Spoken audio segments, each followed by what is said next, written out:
அப்போ ஸ்டீராய்டு எடுக்கும்போது என்ன ஆகும்னா சுகர் வரும், ஹார்மோன் இம்பேலன்ஸ் வரும், ஒபிசிட்டி, நிறைய ப்ராப்ளம்ஸ் இருக்குது. இதில் கால் பிளேடருக்கும் லிவருக்கும் ஒரு பீகாஸ்ன்னு பார்த்தீங்கன்னா 11 to 3. ஆனால் இந்த தூக்கமின்மைக்கு ஒரு மாத்திரை கூட இல்லாமல் நம்ம சரி பண்ண முடியும்.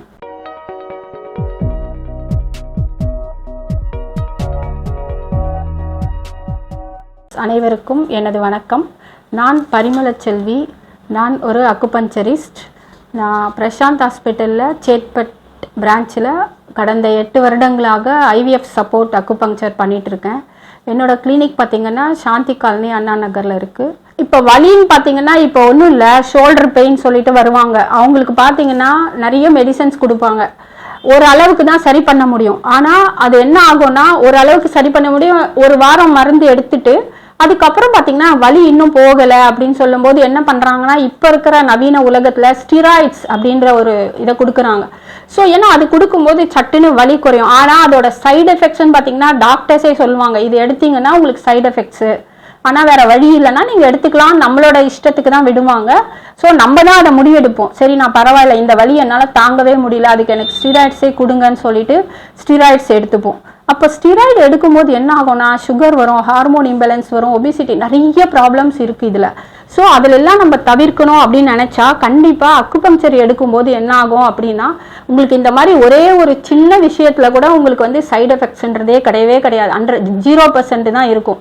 ஸோ இதில் நீங்கள் இப்போ ஒருத்தர் ஒரு மெடிசன் எடுத்துகிட்டு இருக்கீங்க அப்படின்னா அக்குபங்சர் எடுக்கும்போது அந்த மெடிசனோட சேர்த்தே கூட நீங்கள் அக்குபங்சர் எடுத்துக்கலாம். சட்டுன்னு விடணும்னு அவசியமே கிடையாது. அதுக்கும் இதுக்கும் ஒரு இதுவும் வராது.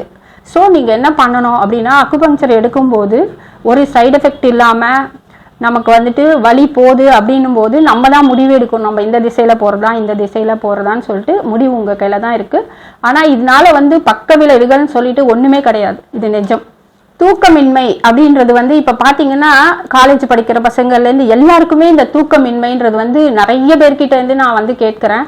ஸோ இதுக்கு என்ன ரீசனாக இருக்கும் அப்படின்னு பார்த்தீங்கன்னா நிறைய பேர் ஒரு அதாவது தூக்கம்ன்றது ரொம்ப ரொம்ப முக்கியம் நமக்கு மனுஷனுக்கு. ஸோ நம்ம நைட்டு 11 மணிலேருந்து 3 மணி வரைக்கும் கண்டிப்பாக தூங்கி தான் ஆகணும் அப்படின்னு சைனீஸ் மெடிசன் சொல்கிறாங்க. அது ஏன் அப்படின்னு பார்த்தீங்கன்னா அந்த 11லேருந்து 3 மணி வரைக்கும் பார்த்தீங்கன்னா அது லிவர் அண்ட் கால் பிளாடரோட டைம்.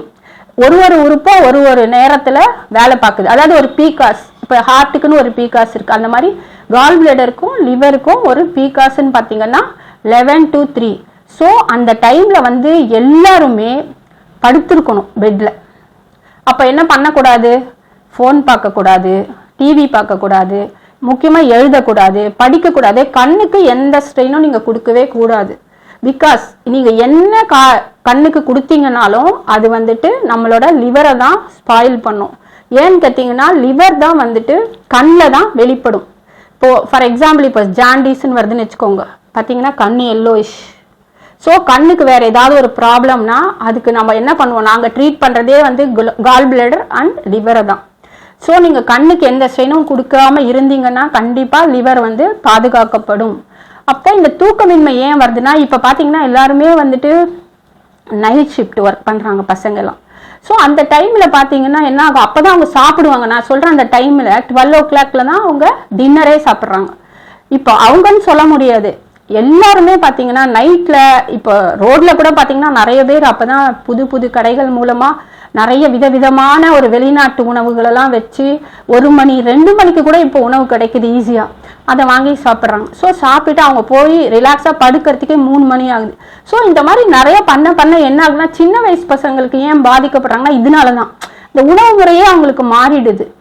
அவங்க என்ன உணவு சாப்பிட்றாங்கன்றது செகண்டரி, ஆனால் ஃபஸ்ட்டு டைமே மாறுது.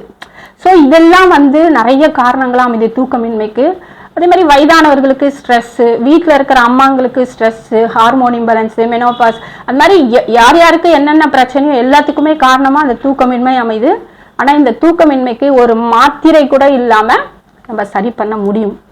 100% நாங்கள் சரி பண்ணியிருக்கோம். எவ்வளோ கிரானிக், எவ்வளோ வருஷத்து தூக்கம் இல்லாமல் மெடிசன் எடுப்பாங்க, சைக்காட்டிஸ்ட் கிட்ட போவாங்க, அவங்க செடேட் பண்ணுறதுக்கு மெடிசன் கொடுப்பாங்க.